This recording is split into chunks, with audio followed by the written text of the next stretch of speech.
জিয়ানা এটা সৰু গাঁৱৰ ৮ বছৰীয়া ছোৱালী। তেওঁ সদায় হাঁহি মুখেৰে কথা পাতে আৰু সকলোৰে সহায় কৰে। তেওঁৰ স্কুলখনো সৰু, কিন্তু শিক্ষক-ছাত্ৰৰ মাজগো মৰমেৰে ভৰপূৰ। এদিন নতুন বৰ্ষৰ প্ৰথম দিন আছিল। জিয়ানা নতুন চেমত বহি থাকোঁতে লক্ষ্য কৰিলে এটা লাজুক ছোৱালী এক কোণত একা বহি আছিল। ছোৱালীজনীৰ নাম আছিল ৰুহি। সি নতুন ছাত্ৰী আছিল আৰু কোনো বন্ধু নাই। সকলো মানুহে বেয়া নকয় যদিও ৰুহি সদায় চুপচাপ থাকে। জিয়ানাই বহুত কল্পনা কৰিলে, কি কৰি মই ৰুহিৰ বন্ধু হ'ব পাৰোঁ? পিছত সি তেওঁৰ হাফ ব্ৰেকত ৰুহিৰ ওচৰলৈ গ'ল আৰু এটা চকলেট আগবঢ়ালে। ৰুহিয়ে হাঁহিলে। তেওঁক বহুদিন ধৰি কোনোবাই এনে মৰমেৰে কথা কোৱা নাছিল। এইটোৱে আছিল বন্ধুত্বৰ আৰম্ভণি। জিয়ানা আৰু ৰুহি একেলগে খেলিবলৈ ধৰিলে, একেলগে পঢ়িলে আৰু স্কুলৰ সকলো কাম একেলগে কৰিবলৈ লাগিলে। শিক্ষকেও ক'লে, জিয়ানা, তই সকলোৰে হৃদয় জয় কৰিছা।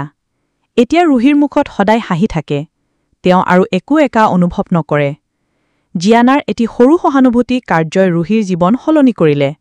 এটা সৰু কাহিনী, কিন্তু ই শিকায় সদায় সহানুভূতিশীল হওক।